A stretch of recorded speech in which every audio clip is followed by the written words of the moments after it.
ಸ್ನೇಹಿತರೆ, ಸನಾತನ ಧರ್ಮ ಯೂಟ್ಯೂಬ್ ಚಾನಲ್ಗೆ ಆತ್ಮೀಯವಾದ ಸ್ವಾಗತ. ಬ್ರಹ್ಮದೇವ ತನ್ನ ಸ್ವಂತ ಮಗಳನ್ನೇ ಮದುವೆ ಆಗಿದ್ದಾದರೂ ಯಾಕೆ? ಸ್ವಂತ ತಂದೆಯನ್ನು ಸರಸ್ವತಿ ಮದುವೆ ಆಗಲು ಒಪ್ಪಿಕೊಂಡಿದ್ದಾದರೂ ಯಾಕೆ?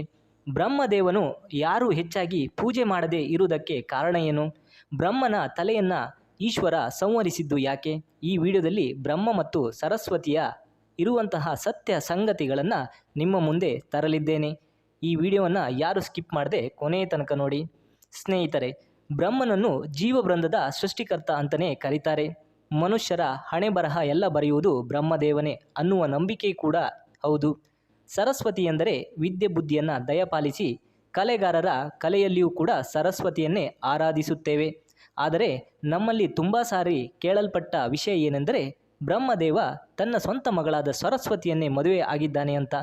ಹಾಗಾದರೆ ಸರಸ್ವತಿ ಮತ್ತು ಬ್ರಹ್ಮನ ನಡುವೆ ನಡೆದಿದ್ದಾದರೂ ಏನು ಅಂತ ನೋಡುವುದಾದರೆ, ನಮ್ಮ ಹಿಂದೂ ಧರ್ಮದಲ್ಲಿ ಪ್ರಮುಖ ಪುರಾಣಗಳಾದಂತಹ ಮತ್ಸ್ಯ ಪುರಾಣ ಮತ್ತು ಸರಸ್ವತಿ ಪುರಾಣದಲ್ಲಿ ಉಲ್ಲೇಖವಾಗಿರುವ ಹಾಗೆ ಬ್ರಹ್ಮದೇವ ಸೃಷ್ಟಿಯನ್ನು ರಚಿಸುವಾಗ ಮನುಷ್ಯರು, ರಾಕ್ಷಸ ಜೀವಿಗಳು, ಹಗಲು ರಾತ್ರಿಗಳು ಹೀಗೆ ಅನೇಕ ಸೃಷ್ಟಿಗಳನ್ನು ಉಂಟು ಮಾಡುತ್ತಾನೆ. ನಂತರ ಅವನು ಈ ರೀತಿಯಾಗಿ ಯೋಚಿಸುತ್ತಾನೆ, ನನ್ನ ಜೊತೆ ಯಾರೂ ಉಳಿಯುವುದಿಲ್ಲ ಅಂತ ಯೋಚಿಸಿದ ಬ್ರಹ್ಮ ತನ್ನ ಶಕ್ತಿಯನ್ನು ಬಳಸಿ ಸರಸ್ವತಿಯನ್ನು ಸೃಷ್ಟಿ ಮಾಡುತ್ತಾನೆ. ಇನ್ನೊಂದು ರೀತಿಯಲ್ಲಿ ತನ್ನ ವೀರ್ಯದಿಂದ ಸರಸ್ವತಿಯನ್ನು ಸೃಷ್ಟಿ ಮಾಡಿದ ಅಂತಲೂ ಹೇಳಲಾಗುತ್ತದೆ. ಈ ರೀತಿಯಾಗಿ ಸೃಷ್ಟಿಯಾಗಿದ್ದ ಸರಸ್ವತಿ ತುಂಬ ಸುಂದರಳಾಗಿದ್ದಳು. ಸರಸ್ವತಿ ದೇವಿಯನ್ನು ಸೃಷ್ಟಿ ಮಾಡಿದಂಥ ಬ್ರಹ್ಮದೇವನೇ ನೋಡಿ ಆಶ್ಚರ್ಯಪಟ್ಟಿದ್ದನಂತೆ. ಅಷ್ಟರ ಮಟ್ಟಿಗೆ ಸರಸ್ವತಿ ದೇವಿ ಸುಂದರಳಾಗಿದ್ದಳು. ಹೀಗೆ ಅವಳ ಸೌಂದರ್ಯ ಚೆಲುವೆಗೆ ಮನಸೋತ ಬ್ರಹ್ಮದೇವ ಸ್ವಂತ ಮಗಳಾದ ಸರಸ್ವತಿಯನ್ನೇ ಪ್ರೀತಿಸಲು ಪ್ರಾರಂಭಿಸಿದನಂತೆ. ನನ್ನ ಪೂರ್ತಿ ದೃಷ್ಟಿಯನ್ನು ಸರಸ್ವತಿಯ ಮೇಲೆ ಹರಿಸಲು ಪ್ರಾರಂಭಿಸಿದನಂತೆ. ಬ್ರಹ್ಮದೇವನ ಈ ರೀತಿಯ ವರ್ತನೆಗೆ ಸರಸ್ವತಿ ಬ್ರಹ್ಮದೇವನ ಈ ರೀತಿಯ ಉದ್ದೇಶಕ್ಕೆ ಬ್ರಹ್ಮದೇವನ ದೃಷ್ಟಿಯಿಂದ ತಪ್ಪಿಸಿಕೊಳ್ಳಲು ಪ್ರಯತ್ನಿಸುತ್ತಾಳೆ. ನೀವೆಲ್ಲರೂ ತಿಳಿದ ರೀತಿಯಲ್ಲಿ ಬ್ರಹ್ಮದೇವನಿಗೆ 4 ತಲೆಯ ಬದಲಾಗಿ 5 ತಲೆ ಇತ್ತಂತೆ. ಬ್ರಹ್ಮದೇವನ ದೃಷ್ಟಿಯಿಂದ ತಪ್ಪಿಸಿಕೊಳ್ಳಲು 4 ಮೂಲೆಯಲ್ಲಿ ಅಡಗಿಕೊಳ್ಳುತ್ತಿದ್ದಳಂತೆ. ಸರಸ್ವತಿ ಯಾವ ದಿಕ್ಕಿನಲ್ಲಿಯೂ ಅಡಗಿಕೊಂಡಿದ್ದರೂ ಸಹ ಬ್ರಹ್ಮದೇವ ಒಂದು ತಲೆಯನ್ನು ಆ ದಿಕ್ಕಿಗೆ ಕಳುಹಿಸಿ ಸರಸ್ವತಿ ದೇವಿಯ ಮೇಲೆ ದೃಷ್ಟಿ ಇಡುತ್ತಿದ್ದಾನಂತೆ.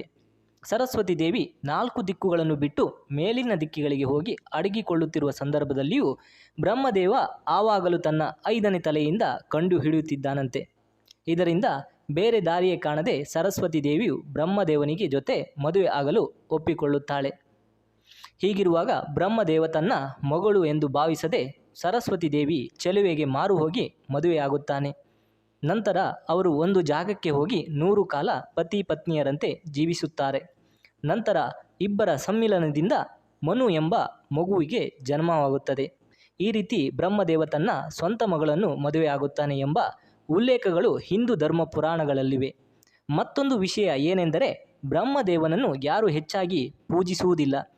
ಇದರ ಹಿಂದಿರುವ ಕಾರಣ ಏನೆಂದು ನೋಡುವುದಾದರೆ ಇದಕ್ಕೆ 2 ರೀತಿಯ ಕಾರಣಗಳಿವೆ. ಸೃಷ್ಟಿಯ ಕಲ್ಯಾಣಕ್ಕಾಗಿ ಬ್ರಹ್ಮದೇವ ಒಂದು ಯಜ್ಞವನ್ನು ಮಾಡಬೇಕಾಗಿರುತ್ತದೆ. ಅದಕ್ಕೆ ಸೂಕ್ತವಾದ ಸ್ಥಳವನ್ನು ಹುಡುಕಲು ಬ್ರಹ್ಮದೇವ ತನ್ನ ಕಮಲವನ್ನು ಭೂಲೋಕಕ್ಕೆ ಬಿಡುತ್ತಾನೆ. ಆಗ ಆ ಕಮಲ ರಾಜಸ್ಥಾನದ ಪುಷ್ಕರಿ ಎಂಬ ಸ್ಥಳಕ್ಕೆ ಹೋಗಿ ಬೀಳುತ್ತದೆ. ಆ ಸ್ಥಳದಲ್ಲಿ ಯಜ್ಞವನ್ನು ಮಾಡುವಂತಹ ನಿರ್ಧಾರವನ್ನು ಮಾಡಲಾಗುತ್ತದೆ. ಆ ಯಜ್ಞದಲ್ಲಿ ಫಲ ಸಿಗಬೇಕಾದರೆ, ಯಜ್ಞ ಪೂರ್ಣಗೊಳ್ಳಬೇಕಾದರೆ ಆ ಸ್ಥಳದಲ್ಲಿ ಒಂದು ಹೆಣ್ಣಿರಬೇಕು. ಅದು ಬ್ರಹ್ಮದೇವನ ಪತ್ನಿ ಆಗಿರಬೇಕು ಎಂಬುದಾಗಿರುತ್ತದೆ. ಬ್ರಹ್ಮದೇವನ ಪತ್ನಿ ಸರಸ್ವತಿ ಅಲ್ಲಿಗೆ ಬರುವುದು ತುಂಬ ತಡವಾಗಿರುತ್ತದೆ. ಯಜ್ಞದ ಸಮಯವೂ ಕೂಡ ಮೀರಿ ಹೋಗಿರುತ್ತದೆ. ಆ ಸಮಯದಲ್ಲಿ ಬ್ರಹ್ಮದೇವನಿಗೆ ಏನೂ ಕೂಡ ತೋಚಿರುವುದಿಲ್ಲ. ಬ್ರಹ್ಮದೇವ ಮತ್ತೊಂದು ಹೆಣ್ಣನ್ನು ಸೃಷ್ಟಿ ಮಾಡಿ ಮದುವೆಯಾಗುತ್ತಾನೆ. ಆ ಯಜ್ಞವನ್ನು ಪೂರ್ಣಗೊಳಿಸುತ್ತಾನೆ.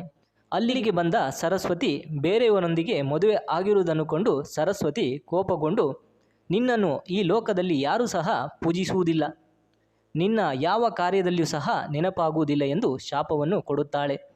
ಬ್ರಹ್ಮದೇವ ಇನ್ನೊಂದು ಮದುವೆ ಆಗಿದ್ದು ಲೋಕ ಕಲ್ಯಾಣಕ್ಕಾಗಿ. ಆದ್ದರಿಂದ ನೀನು ಯಜ್ಞ ಮಾಡಿರುವಂತಹ ಸ್ಥಳದಲ್ಲಿ ಮಾತ್ರ ನಿನ್ನನ್ನು ಪೂಜಿಸಲಾಗುತ್ತದೆ ಎಂದು ಸರಸ್ವತಿ ಇನ್ನೊಂದು ವರವನ್ನು ನೀಡುತ್ತಾಳೆ. ಒಂದು ರೀತಿಯ ಕಾರಣವಾದರೆ ಮತ್ತೊಂದು ಪುರಾಣದ ಪ್ರಕಾರ ತನ್ನ ಮಗಳಾದಂತಹ ಸರಸ್ವತಿಯನ್ನೇ ಮದುವೆಯಾದಂಥ ವಿಚಾರವು ಭಗವಾನ್ ಶಂಕರನಿಗೆ ಬ್ರಹ್ಮನ ಮೇಲೆ ಕೋಪಗೊಂಡ.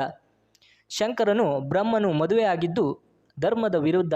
ಇದರಿಂದ ಶಿವನು ಬ್ರಹ್ಮನಿಗೆ ಈ ರೀತಿ ಶಾಪವನ್ನು ನೀಡುತ್ತಾನೆ, ನಿನಗೆ ಇನ್ನು ಮುಂದೆ ಯಾವ ರೀತಿಯ ಪೂಜೆ ಪುನಸ್ಕಾರವೂ ಸಿಗುವುದಿಲ್ಲ.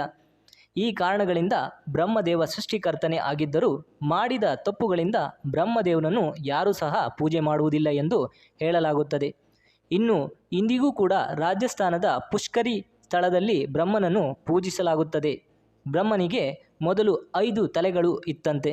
ಆದರೆ ಬ್ರಹ್ಮದೇವನು 5 ತಲೆಗಳು ಬದಲು 4 ತಲೆಗಳನ್ನು ಹೊಂದಲು ಕಾರಣವೇನು? ಇದರ ಹಿಂದಿರುವ ರಹಸ್ಯಗಳು ಏನಂತ ನೋಡುವುದಾದರೆ, ಸರಸ್ವತಿಯನ್ನು ಮದುವೆಯಾಗಲು ಇಚ್ಛಿಸಿದ್ದ ಬ್ರಹ್ಮದೇವ ಪೂರ್ತಿ ದೃಷ್ಟಿಯನ್ನು ಆ ಸರಸ್ವತಿ ದೇವಿಯ ಮೇಲಿಡಲು ಇಚ್ಛಿಸಿರುತ್ತಾನೆ.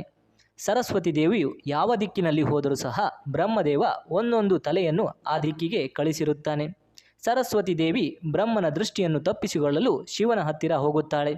ಅಲ್ಲಿಗೆ ಬಂದಂತಹ ಬ್ರಹ್ಮನನ್ನು ಕಂಡು ಪರಮಶಿವ ಬ್ರಹ್ಮನ ಮನದಲ್ಲಿ ಇದ್ದಂಥ ಉದ್ದೇಶವನ್ನು ಅರಿತು ಮಾಡುತ್ತಿರುವಂತಹ ಕೃತ್ಯ ಸರಿಯಲ್ಲ ಎಂದು ತಿಳಿ ಹೇಳಲು ಪ್ರಯತ್ನಿಸಿದ ಶಿವನ ವಿರುದ್ಧವೇ ಬ್ರಹ್ಮದೇವನ 5 ತಲೆಗಳು ಶಿವನ ವಿರುದ್ಧ ಪ್ರಹಾರ ಪ್ರಾರಂಭಿಸಿದವಂತೆ.